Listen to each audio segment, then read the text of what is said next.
वो बंदा जो है उठ के आपसे सेटिस्फाई नहीं हुआ, वो दूसरे डॉक्टर के पास चला गया और दूसरे डॉक्टर ने सही डायग्नोज लगा दी और आपकी डायग्नोज गलत हो गई, तो बस आप समझ लो कि आपका जो है एंड है। 15 साल पहले ये था कि आप आ जाओ और पढ़ो या ना पढ़ो, डिग्री तो आपको मिल जानी है, पर ऐसा नहीं है। वक्त चेंज हो चुका है, तो उसमें प्लस माइनस 5000 आप कर सकते हैं, बाकी की सैलरी जो है बहुत कम है।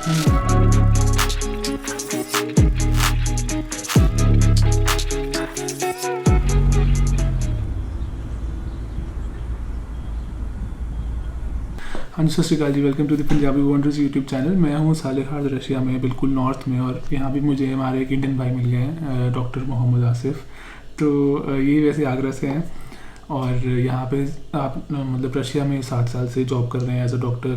तो अभी हम चाहे पे चर्चा करेंगे कि कैसी है लाइफ यहाँ पे सालेह खान में, रशिया में क्या क्या दिक्कतें आई हैं इन्हें, क्या बढ़िया चीज़ है एज अ डॉक्टर, क्योंकि बहुत सारे हमारे इंडियन स्टूडेंट्स पढ़ते हैं यूक्रेन में, रशिया में, और फिर आके वो प्रैक्टिस भी करते हैं यहाँ पे। तो सारी बातें करेंगे इस वीडियो में, स्टे ट्यून्ड। तो डॉक्टर साहब, आपने अपनी पढ़ाई करी थी यूक्रेन से, ओडेसा? हाँ, यूक्रेन से, ओडेसा नेशनल मेडिकल यूनिवर्सिटी से। और उसके बाद में फिर जो है इंटर्नशिप, फिर इंडिया में जो है कुछ साल प्रैक्टिस करा और फिर जो है सालेखार्ड आ गए। तो मतलब वाई सालेखार्ड? तो पूरा रशिया इतना बड़ा हुआ। हाँ, ये बस सही है कि गिर रहे हैं सालेखार्ड क्यों, क्योंकि बेगम हमारी यहाँ पे रहती थी, इसकी वजह से। पहले वो आई हमारे पास इंडिया, लेकिन वहाँ पे उनको ज़्यादा गर्मी लगी, तो इसकी वजह से क्योंकि वो सालेखार्ड की यहाँ तो ठंड रहती है इतनी, और वो इंडिया में रहना भी मुश्किल है, तो उनके लिए बहुत थोड़ा मुश्किल हो रहा था। तो वो उन्होंने बोला चलो ट्राई कर लेते हैं। अब हम इंडियन, तो इंडियन जो है एकदम मजबूत होते हैं अंदर से, चाहे गर्मी हो सर्दी हो, हर चीज़ झेल लेते हैं। अब चाहे सर्दी है यहाँ पर, लेकिन कोई बात नहीं, झेल लेते हैं। तो आप अपनी बेगम को कहाँ मिले, आप जब पढ़ाई कर रहे थे? हम जो है उनकी यूनिवर्सिटी और हमारी यूनिवर्सिटी बिल्कुल पास पास थी, आमने सामने, एक ही स्ट्रीट पे। तो बस घूमते फिरते जो है एक बार यूक्रेन, हाँ, मुलाकात हो गई। जो है वो अपने यहाँ गवर्नमेंट की तरफ से जो है बजट प्रोग्राम जो होता है, वहाँ से यहाँ से भेजा गया था उनको। मैं वहाँ से जो है अपने अब्बा के पैसों से आया था। तो वहाँ मुलाकात हुई, बस उसके बाद में ओके, फिर आपकी शादी हुई। फिर आपने बताया कि आप ये बता रहे थे मुझे कि इंडिया में लोग ऐसे बोलते हैं, अरे वो बाहर पढ़ने गया था, वहीं पे शादी जमा ली उसने और वहीं पे बस गया, डॉक्टर नहीं है वो, पता नहीं क्या पढ़ने गया था, तो इसलिए आपने 3 साल इंडिया प्रैक्टिस करी थी। हाँ, अक्सर ऐसा होता है कि जैसे इंडिया से बंदे आते हैं तो आखिर शादियाँ कर लेते हैं यहाँ पे, फिर रुक जाते हैं। तो रिश्तेदार हमेशा ये बोलते हैं, अबे वो कोई डॉक्टर वॉक्टर नहीं है, वहाँ गया था वहीं पे रह गया, कोई डॉक्टर वॉक्टर नहीं है। तो ये जब मजदूरी करता है वो, हाँ मजदूरी करता है, जो भी काम करता है ना आप। तो इसलिए जो है मेडिसिन ख़त्म करने के बाद में मैं इंडिया ज़रूर गया, फिर प्रैक्टिस भी करी वहाँ पे 3 साल। जो है लोगों को पता पड़ गया कि हाँ भाई डॉक्टर है बंदा असलियत में। फिर उसके बाद में यहाँ पे आया, फिर यहाँ पे जो जॉब मिली, फिर यहाँ प्रैक्टिस जो है करते हैं अभी, ठीक है। अच्छा, तो अभी बात करते हैं हम कि एज अ डॉक्टर, जैसे क्योंकि हमारे बहुत सारे स्टूडेंट्स पढ़ाई करने जाते हैं, लाइक सोवियत कंट्रीज़ में आते हैं, बहुत सारी कंट्रीज़ में, और तो मतलब एक पहले पढ़ाई की बात करते हैं कि पढ़ाई कैसी है, और फिर बात करते हैं कि प्रैक्टिस कैसी है। जो भी स्टूडेंट्स यहाँ पे आते हैं, कॉलेजेस जो यहाँ के हैं वो बहुत बढ़िया हैं, इस बात में कोई दो राय नहीं है। और फीस वगैरह, और फीस भी जो है डिपेंड करता है कि कौन सा आप कॉलेज में जाना चाहते हैं। जैसे अगर आप मॉस्को में पढ़ोगे तो वहाँ पे 1 साल का जो फीस है वो बैठती है 8 से 10 लाख पर ईयर, सिर्फ फीस।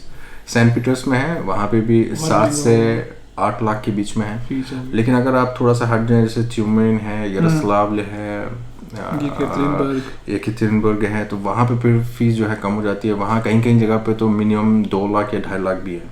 मतलब उसकी वैल्यू कितनी रहती है वहाँ की? हर जगह की वैल्यू इंडिया में तो एक ही जैसी है, क्योंकि सारे स्टूडेंट्स कहीं से भी पढ़े, उनको जो है एग्ज़ाम देना है, एग्ज़ाम पास करना है इंडिया में, एग्ज़ाम और हाँ एग्ज़ाम के बाद में जो है इंटर्नशिप करनी है। अगर आप उसके बाद में हाउस जॉब करना चाहते हैं तो आप हाउस जॉब कंटिन्यू कर सकते हैं अपने एम्स में, सफदरजंग में, लोहिया में, कहीं पे भी दिल्ली में। लेकिन अभी मतलब मुझे पता नहीं, क्योंकि मैंने पढ़ाई नहीं करी डॉक्टरी वाली, तो इंडिया में कितनी होती है फीस पर ईयर? इंडिया में जब मैं जिस टाइम पे स्टूडेंट था तो वहाँ पे या तो आप अगर टेस्ट क्लियर कर लें तो आप बिल्कुल जो है गवर्नमेंट प्रोग्राम में आ जाते हैं तो कुछ भी पैसे देने की जरूरत नहीं है, ना के बराबर 1000, 2, 3, 4000, जैसे एम्स वगैरह वाले कॉलेज। हाँ, जैसे एम्स है और अपने जैसे आगरा में ऐसे कुछ भी मेडिकल सरकारी कॉलेज कॉलेज जो भी है। और लेकिन यहाँ जो प्राइवेट है तो प्राइवेट में यहाँ की तरह नहीं, यहाँ पे आप जो है पर सेमेस्टर फीस जमा कर सकते हो, लेकिन इंडिया में हर जगह पे आपको पूरा पैकेज देना होता है। वो 50 लाख भी हो सकता है, 40 लाख हो सकता है, हार्डली 30 लाख होगा, लेकिन 30 लाख से ऊपर ही ऊपर होगा। तो मतलब 5 साल होती है यहाँ पे भी और इंडिया में भी? नहीं, यहाँ पे 6 साल होती है, कई बहुत ही कम मेडिकल कॉलेज में 5.5 साल की है। इंडिया में 5 साल की। तो अगर 8-6 साल तो 50 लाख तो यहाँ भी हो ही गया। डिपेंड करता है। अब अगर जैसे जिस कॉलेज में मैं पढ़ा था आडिसा मैं, तो वहाँ पे उस टाइम पे मेरी फीस जो थी वो 1,80,000 थी, लेकिन अभी जो है वहाँ पे फीस है वो क्या कहते हैं 3.5 से 4 लाख रुपए है। तो फीस जो है तकरीबन डबल हो गई है, लेकिन उस टाइम पे कम थी। तो अच्छा, तो फिर मतलब अगर फीस भी उतनी ही है तो इंडिया के स्टूडेंट्स बाहर क्यों आते हैं पढ़ाई करने? एक यहाँ पे डायरेक्ट एडमिशन है, बहुत सारे बच्चों के बहुत सारे रीजंस, कारणों की वजह से ऐसा होता है कि वो नहीं आ पाते, नर्वस हो जाते हैं या सीट्स कम है। लेकिन अगर बच्चे का ड्रीम है, सपना है और डॉक्टर ही बनना है, समझे ना, तो यहाँ पे आके पूरा कर सकते हैं। बशर्ते यहाँ पे कुछ एंट्रेंस नहीं होती। यहाँ पे कोई एंट्रेंस नहीं है, लेकिन उसकी टर्म्स एंड कंडीशंस ये है कि आपके कोई यूनिवर्सिटी में 60% मार्क्स चाहिए पीसीबी में, कोई यूनिवर्सिटी में 55% चाहिए। और इंडिया के जो मार्क्स होते हैं वो सेम काउंट होते हैं? सही। हाँ, जितने भी इंडिया के मार्क्स है वो काउंट होते हैं। उनको 12th पास होना चाहिए बंदा, और उसके मिनिमम जो है 60%, 60-55% जो है होना चाहिए। इनफैक्ट मुझे एयरपोर्ट पे भी 2 लड़के मिले थे, वो भी यूक्रेन में पढ़ते थे, यूक्रेन में पढ़ रहे हैं, तो वो अभी मॉस्को में मुझे मिले थे, तो वो भी आगे जा रहे थे। वो बोल रहे थे कि हमारा 6 साल है, तो वो भी रशियन फ्लुएंटली बोल रहे थे। तो मतलब ये 5-6 साल में रशियन फ्लुएंट हो जाते हैं? हाँ, अगर जब आते हैं तो बेसिक, एक तो अगर आप नहीं इंग्लिश मीडियम में पढ़े हैं या रशियन मीडियम में पढ़े हैं, आपको रशियन सब्जेक्ट होता ही होता है, तो वो आपको पढ़ाएंगे। अच्छा, रशियन लैंग्वेज भी पढ़ाएंगे? रशियन 3 साल तो आपको रशियन लैंग्वेज पढ़ाएंगे। हालांकि आपकी एनाटॉमी, फिजियोलॉजी जो भी सब्जेक्ट हैं आपके वो इंग्लिश में आपको पढ़ा रहे हैं, लेकिन उसके साथ में एक कल्चर, रशियन कल्चर, तो आप जब आए हैं तो रशियन कल्चर के बारे में सीखे, वो पढ़ाएंगे। यहाँ पे करेंगे तो आपको रशियन तो आनी ही चाहिए। हाँ, और क्योंकि आप 4th ईयर से आपकी जो है साइकिल प्रोसेस हो जाता है, तो आपको अलग अलग हॉस्पिटल्स में जाना होता है, तो उसकी वजह से आपको पेशेंट से बात करना आना चाहिए। अगर आप जब रशियन ही नहीं बोल पाएंगे तो पेशेंट से क्या आप पूछ पाएंगे, केस हिस्ट्री और वो सब कैसे? मुझे तो बस यही आता है, नियत पनिमाय पर उसकी, बस मैं यही बोलता हूँ किसी को भी कि भाई मुझे नहीं आती रशियन, लेकिन एक डॉक्टर को तो आनी चाहिए। तो आप बोल रहे हैं कि वो पढ़ाते हैं, तो वो भी ठीक है। अब बात करते हैं कि मतलब प्रैक्टिस कैसी है। इंडिया में तो हम बोलते नहीं, अगर भाई तुम डॉक्टर बन गए तो भाई तुम नोट छाप रहे हो फिर हमेशा के लिए। तो यहाँ पे भी ऐसा ही है क्या? यहाँ पे जो है ऐसा नहीं है। यहाँ पे ऐसा होता है कि जैसे अगर आपकी गवर्नमेंट जॉब है, तो इंडिया में जैसे प्राइवेट जॉब है, तो आपको हर चीज़ टाइम पे आना है, टाइम पे जाना है। वहाँ पे जो अचोत बोलते हैं, जो कि आपका पूरा बायोडाटा होता है कि आपने 1 महीने में क्या काम करा है, कितने पेशेंट्स देखे हैं, उनकी क्या हिस्ट्री रही है, ये सब आपको जो है अपने डायरेक्टर्स को भेजना होता है। और ब्रेक में जो टाइम मिलता है उसके हिसाब से जाना होगा, वो तभी जाना होगा कोई भी। इसके अलावा आपको जो है सिक लीव मिल सकती है। सिक लीव भी जो है आपको फ़ोन करके वार्न करना होगा कि आप नहीं आ सकते हैं। और जब सिक लीव आपको मिली है तो आपको जो है हॉस्पिटल जाके वहाँ के डॉक्टर को दिखाना होगा कि आप जो है बीमार हैं। फिर वो आपको चेक करेगा कि आप मक्कारी तो नहीं कर रहे हैं, समझे ना। फिर वो चेक करेगा हाँ हकीकत में बीमार है, तो फिर वो आपको सर्टिफिकेट देगा, तो उसको आपको जो है कंपनसेशन मिल जाएगा, 25% मिल जाता है। जैसे अगर मैं 10 दिन नहीं गया तो 10 दिन का जो 25% सैलरी है वो मिल जाएगी। तो मतलब कि यहाँ पे तो सरकारी जॉब भी प्राइवेट जॉब से भी ज़्यादा मुश्किल लग रही है मेरे को तो। हाँ, जैसे इंडिया में मेरे ख्याल से अगर आप 10 दिन नहीं गए तो आपको पूरी सैलरी मिल जाएगी क्योंकि आप बीमार थे, पर यहाँ पे 25% मिलता है। और आप बता रहे थे मेरे को कि अच्छा ये तो बताया उन्होंने कि वर्क कल्चर कैसा है सरकारी अस्पतालों में, कि टाइम पे आना है, टाइम पे जाना है, अगर छुट्टी भी लेनी है तो प्रॉपर वो चेकअप होता है कि भाई तुम्हारी सिक लीव है, तुम सही में बीमार हो कि नहीं हो। प्लस डॉक्टर साहब बताए थे मेरे को कि यहाँ पे इस पूरे शहर में एक भी प्राइवेट क्लिनिक है ही नहीं। सब सरकारी ही है। ये इस शहर में जो है कोई भी प्राइवेट क्लिनिक नहीं है, सिर्फ एक कॉस्मेटोलॉजिस्ट है। तो मैं तो उसको जो है क्या कहते हैं नहीं काउंट करता हूँ कि जैसे कि अगर कोई बीमार हो गया तो कॉस्मेटोलॉजिस्ट के पास तो नहीं जाएगा, वो सिर्फ औरतों के लिए है, उसको इंटीग्री बोलते हैं कि रिंकल्स हैं या टैटूज हैं, तो वो है बस। उसके अलावा जैसे अगर कोई बीमार हो गया, बुखार आ गया, तो कोई भी प्राइवेट क्लिनिक नहीं है, सिर्फ गवर्नमेंट है। आपने बताया कि फ्री होता है सब कुछ, और सब कुछ 100% फ्री है।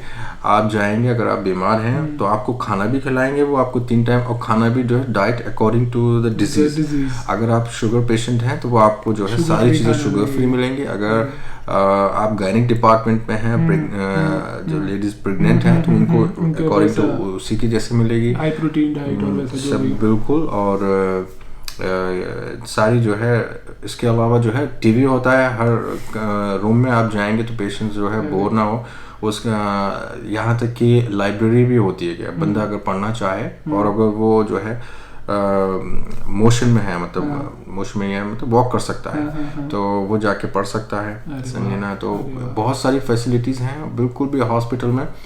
लेकिन एक बहुत बड़ी परेशानी है जो कि डिफर करती है इंडिया के हॉस्पिटल यहाँ की, कि यहाँ से अटेंडेंट नहीं जा सकते हैं। जैसे अगर मैं बीमार हो गया तो मेरे साथ में मेरे कोई फैमिली मेंबर जाके वहाँ रुक नहीं सकता। जैसा अक्सर इंडिया में होता है कि भाई सेवा करने के लिए, हाँ भाई कमरे में एक पेशेंट है, 4 बंदे जो है नीचे और ऊपर में सब लेटे हुए, ऐसा नहीं है। स्ट्रिक्टली अगर पेशेंट है वो पेशेंट ही रहेगा। इसकी वजह से मुझे बहुत डर लगता है कि कभी मैं बीमार ना हो जाऊँ तो अकेला बड़ा रहूँगा। बट आपकी इतनी सेवा कर रहे हैं वहाँ पे, तो कोई दिक्कत वाली बात हाँ, तो वहाँ पे हाँ सेवा करने के लिए तो है। यहाँ पे जो है मैसेज तरह नर्सेज हैं, और फ़ोन अलाउड है, आप फ़ोन कर सकते हैं। सब तो वीडियो कॉल भी है। बस ये है कि इंडिया जैसा नहीं है, जैसे इंडिया में अटेंडेंट होते हैं, एक पेशेंट है 10 लोग चल रहे हैं साथ में, वो नहीं है। तो एक हिसाब से अच्छा है। तो जैसे बताया उन्होंने कि फैसिलिटीज़ सरकारी अस्पताल में इट्स लाइक प्राइवेट ओनली, लेकिन क्या सैलरीज भी वैसी ही हैं जैसे इंडिया में? मेरे कुछ दोस्त हैं डॉक्टर प्राइवेट अस्पताल में, वो तो बोलते हैं भाई बहुत पैसा है, तो यहाँ पे भी कैसा है? मुझे प्राइवेट हॉस्पिटल्स जो हैं रशिया में, मुझे उनकी नहीं पता है, लेकिन जो गवर्नमेंट हॉस्पिटल्स हैं जो यहाँ के हर जगह पे, तो उसमें ±5000 आप कर सकते हैं। बाकी की सैलरी जो है बहुत कम है। क्योंकि मैं यहाँ नॉर्थ में रहता हूँ, तो यहाँ पे 80% नॉर्थ कोफिशिएंट है। तो अगर बंदे की सैलरी से 30 है, डीए हो गया, डीएनएस ऐसा कुछ मतलब एक्स्ट्रा देते हैं, तो 80% आपकी सैलरी इंक्रीज हो जाती है नॉर्थ में रहने के लिए। लेकिन उसके बहुत बड़े डिसएडवांटेजेस भी हैं आपको। हमेशा जो है ठंड है, -50 टेम्परेचर है, -50, और अगर थोड़ी सी गर्मी हुई तो फिर मच्छर आ जाते हैं, बहुत बड़े बड़े मच्छर, और उसी के लिए वो देते हैं एक्स्ट्रा जो है। तो मतलब कैन यू गिव ऐसे कोई फिगर की सैलरी कितनी होता कि समबडी? हाँ, अगर जो है गवर्नमेंट हॉस्पिटल में अगर आप प्रैक्टिस कर रहे हैं तो एक तो सबसे पहले डॉक्यूमेंटेशन का जो है बहुत बड़ा इसमें एक सीरीज़ है कि आपको पूरे डॉक्यूमेंटेशन करना होगा, और आपकी जो डिग्री है वो वैलिड होनी चाहिए। जैसे कि अगर मैंने खुद भी जो है ट्रेनिंग जो है इंटर्नशिप की यहीं से करी थी। हालांकि मैंने डिग्री जो है यूक्रेन से मिली थी, तो उसमें भी ये नहीं है कि मैं यूक्रेन से पढ़ के रशिया में आ गया, हाँ तो मैं पढ़ सकता हूँ। ये डिफरेंट कंट्रीज़ हैं। लोग अक्सर सोचते हैं कि यूक्रेन रशिया एक ही जैसी है, ऐसा नहीं है। आपको बहुत सारे डॉक्यूमेंटेशन करने होंगे, इसी की वजह से मुझे ट्रेनिंग यहाँ पे करनी पड़ी। और सैलरीज जो है कंपैरेटिवली जो है कम है। तो जो गवर्नमेंट, इसमें बहुत सारे जूनियर्स हैं जो गवर्नमेंट ऑफिसर्स हैं इंडिया में, और बताते हैं कि उनकी सैलरी जो है क्या कहते हैं 70,000 है, 60-65 से चालू हुई और अब जो है 70-75 है। मेरा कजिन है, उसके 18 साल हो गए गवर्नमेंट जॉब में, मथुरा में है पोस्टेड। उसका खुद मैंने जिस सैलरी का चेक देखा था 92,000 था। हालांकि उसने 18 साल हो गए, तो 92,000। और लेकिन यहाँ पे अगर बंदा काम करेगा 18 साल 20 साल, तो उसकी सैलरी तकरीबन बैठेगी 50,000 मुश्किल से। मतलब आप बता रहे थे कि शुरुआत ऐसे 20 टाइप से होती है। हाँ, शुरुआत में तो आपको वही देंगे 20,000 25,000। लेकिन अगर आप ऐसे इलाके में हैं नॉर्थ में तो ठीक है, +80% कर लीजिए तो 20 का 40 हो जाएगा। 20 का जो है 38 से 40 हो जाएगा बस। लेकिन उसमें जो है कम है, बहुत मुश्किल है यार। हाँ, फिर मैंने तो 2-3 दिन में देख लिया कि मच्छरों में मुश्किल है रहना। गर्मियाँ थोड़ी सी हो जाएंगी तो जो है मच्छर ना बहुत बड़े बड़े मच्छर भी नहीं है कहने में, मतलब इतना बड़ा साइज होगा, जैसे मेरा हाथ दिख रहा है ना, इतने बड़े बड़े साइज के मच्छर होते हैं। आप उसको मच्छर को पकड़ के आप उसका वेट महसूस कर सकते हो कितना भारी है ये। हाँ इतना। जी हाँ, तो वो दिक्कतें हैं। ठीक है, तो अभी इसी में आते हैं कि हाउ इज़ लाइफ इन सालेहाट की। अपने जैसे शुरुआत करी थी कि बड़े बड़े मच्छर है, तो जैसे सर्दियाँ और गर्मियाँ, हाउ इज़ द लाइफ?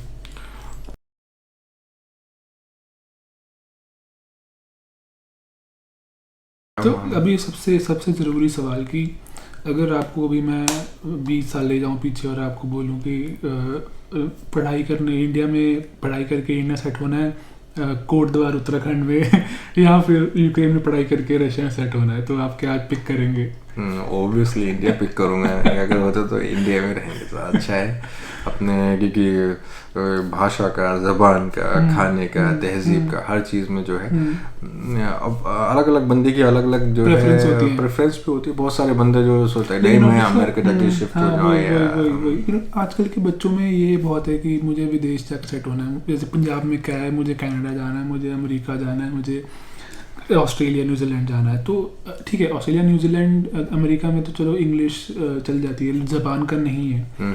लेकिन जैसे क्योंकि बहुत सारे मेडिकल स्टूडेंट्स इधर को आ रहे हैं ना, तो मतलब उनके लिए सजेशन क्या है आपका? मेरा जो है, मैं तो यही एडवाइस करूँगा कि आप आएँ यहाँ पे, मन लगा के पढ़ें, अच्छे से पढ़ें, क्योंकि यहाँ पे जो अपॉर्चुनिटीज़ हैं मेडिकल स्टूडेंट्स के लिए वो बहुत ही ज़्यादा अच्छी हैं बमुकाबले इंडिया के। यहाँ बहुत ही ज़्यादा हैं अच्छी, बहुत बड़े बड़े कॉलेजेस हैं, मेडिकल यूनिवर्सिटी बहुत ही ज़्यादा फेमस, पढ़ाई भी बहुत अच्छी है। लेकिन आपको यहाँ पे आके पढ़ाई करना है। लेकिन अगर आप यहाँ पढ़ाई नहीं करोगे तो ऐसा नहीं है कि जैसे आज से जब क्या कहते हैं 15 साल पहले ये था कि आप आ जाओ और पढ़ो या ना पढ़ो, डिग्री तो आपको मिल जानी है, पर ऐसा नहीं है। वक्त चेंज हो चुका है, टाइम बिल्कुल अब बिल्कुल दूसरा है। बच्चों को लगता है कि यार जैसे हमारा भाई एडमिशन नहीं हुआ वहाँ पे, हम विल गो टू ऐसे किसी और देश में जाके वहाँ से डिग्री लेके आ जाएंगे। अब ऐसा नहीं है, बिल्कुल टाइम बिल्कुल चेंज हो गया। आप आए हो तो आपको पढ़ना ही पड़ेगा, अगर नहीं पढ़े हो तो आपको डिपोर्ट कर देंगे यहाँ से। और हाँ, क्योंकि या फिर आपको जो है ईयर रिपीट करनी होगी, जो आपको ईयर बैक आ जाएगी आपको, और नहीं तो फिर आपको जो है पढ़ना पड़ेगा। और जो भी आएगा बंदा, जब आप आ रहे हो तो आपको पहले से ही मेडिकल काउंसिल ऑफ इंडिया से जो है एक सर्टिफिकेट लाना होता है जिसको बोलते हैं एलिजिबिलिटी सर्टिफिकेट। अगर वो सर्टिफिकेट जब आपको मिलता है तो उसमें साफ साफ लिखा होता है कि आप जहाँ जा रहे हो तो आपको वहाँ जाके पढ़ना है। जब आप पढ़ाई कंप्लीट कर लोगे तो वापस आके आपको एग्ज़ाम देना है। तो मेंटलिटी आपको वही लेके आनी है यहाँ पे कि आप आ रहे हो तो पढ़ने के लिए, क्योंकि जाना है वापस तो वहाँ पे जाके एग्ज़ाम देना है इंडिया में। तो नहीं, मतलब अगर किसी को यहीं प्रैक्टिस करनी है तो हाँ, अगर आपको यहाँ प्रैक्टिस करनी है तो आप कर सकते हैं। प्राइवेट जो सैलरीज जो है इतनी आप एक्सपेक्ट नहीं कर सकते हो जैसे आप इंडिया में एक्सपेक्ट करते हो। और बहुत ही ज़्यादा आपको स्ट्रिक्ट डिसिप्लिन में रहना होगा, क्योंकि जैसे मैं खुद भी जब इंडिया में प्रैक्टिस करता था तो मेरे जब ड्यूटी डॉक्टर था तो मेरे जो है 9 to 3 था। लेकिन मैं कभी भी 9 बजे नहीं जाता था, मैं हमेशा 10 बजे जाता था। तो वो जो 1 घंटा जो मिस होता था उसमें हॉस्पिटल से फ़ोन ही आते रहते थे, अरे बॉस क्या हुआ, आप आए नहीं है, 1 पेशेंट रुका हुआ है, 2 पेशेंट रुका हुआ है। मैं कहता मैं रास्ते में आ रहा हूँ, जबकि मैं खुद जो है 9 बजे उठता था।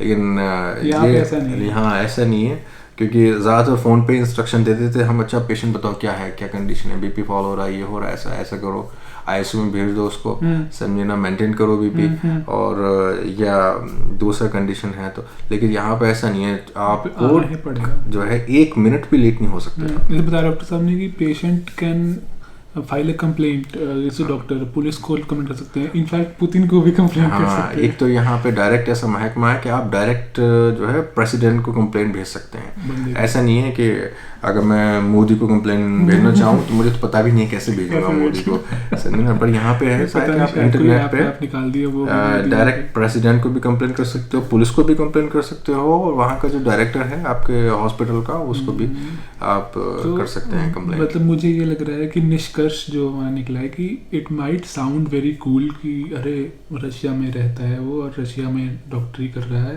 But it's difficult then India. हाँ, क्योंकि यहाँ पे आपको एक तो बहुत ज़्यादा हर चीज़ जो है डिसिप्लिन में करनी होती है, सारे डॉक्यूमेंट्स आपको भरने होंगे। ये बहुत बड़ा फैक्ट है, जो भी मेडिसिन की फील्ड में है वही शायद जानते होंगे।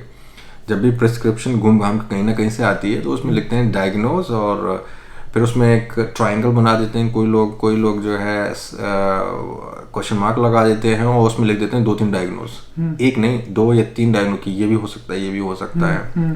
तो कभी भी कंफर्म नहीं लिखते हैं, पर यहाँ पे ऐसे नहीं, यहाँ पे आपको जो है कंफर्म लिखना होगा डायग्नोज। और अगर वो डायग्नोज अगर प्रूव नहीं होती है तो आपको जो डायरेक्टर है वो देखेगा, क्योंकि अगर वो बंदा जो है उठ के आपसे सेटिस्फाई नहीं हुआ, वो दूसरे डॉक्टर के पास चला गया और दूसरे डॉक्टर ने सही डायग्नोज लगा दी और आपकी डायग्नोज गलत हो गई, तो बस आप समझ लो कि आपका जो है एंड है, समझे ना। तो ये बहुत आपको मतलब ये है कि अगर आपने पढ़ाई करी है तो आपको उसका इस्तेमाल यहाँ पे करना होगा, इससे मौज मस्ती नहीं है, आपको सीरियसली काम करना होगा। बस एक हाँ पॉजिटिव पॉइंट ये है कि जैसे मेरी छुट्टियां हैं, क्योंकि मैं नॉर्थ में रहता हूँ, तो मुझे मिलती है यहाँ पे 52 दिन की छुट्टियाँ, 52 डेज पूरे साल में। हाँ पूरे साल में 52 डेज मैं कहीं पे भी रह सकता हूँ, आ सकता हूँ, जा सकता हूँ। उसके लिए मुझे 52 डेज की सैलरी मिलती है एडवांस। अच्छा। और बच्चों की जो है टिकट के भी पैसे मिलते हैं, मेरे खुद के भी टिकट के भी पैसे मिलते हैं, ऐसा दिन है हाँ। और विद इन रशिया फ्लाइट से जाऊँ, कहीं से भी जाऊँ, मैं आ सकता हूँ, जा सकता हूँ, ये है पॉजिटिव। ये हर साल मिलता है, जैसे इंडिया में होता है एलटीसी मिलती है 4 साल में एक बार। नहीं, ये यहाँ पे हर साल है। इसके अलावा जो यहाँ का गवर्नर है, जो जैसे अपने इंडिया में चीफ मिनिस्टर हेड होता है स्टेट के, यहाँ पे गवर्नर है, वो आपको नए साल पे और डॉक्टर्स डे पे आपको बोनस देता है। वो बोनस भी जो है वो वेरिएबल नहीं 15-20 हज़ार से कम नहीं होता। तो वो गवर्नर की तरफ से हर डॉक्टर को मिलता है नए साल पे और डॉक्टर्स डे पे। आई होप जो बच्चे अभी सोच रहे हैं बाहर आके पढ़ाई करने का, डॉक्टरी करने का, जॉब करने का, उनको काफ़ी एक अच्छा आइडिया मिल गया होगा कि कैसी लाइफ है, कि पढ़ाई कैसे करनी है और कितनी हार्ड लाइफ है डॉक्टर की, और कैसा मतलब कितने पैसे कमाते हैं यहाँ पे लोग, और जो भी living conditions everything. So I hope this video will help you take your life decisions properly.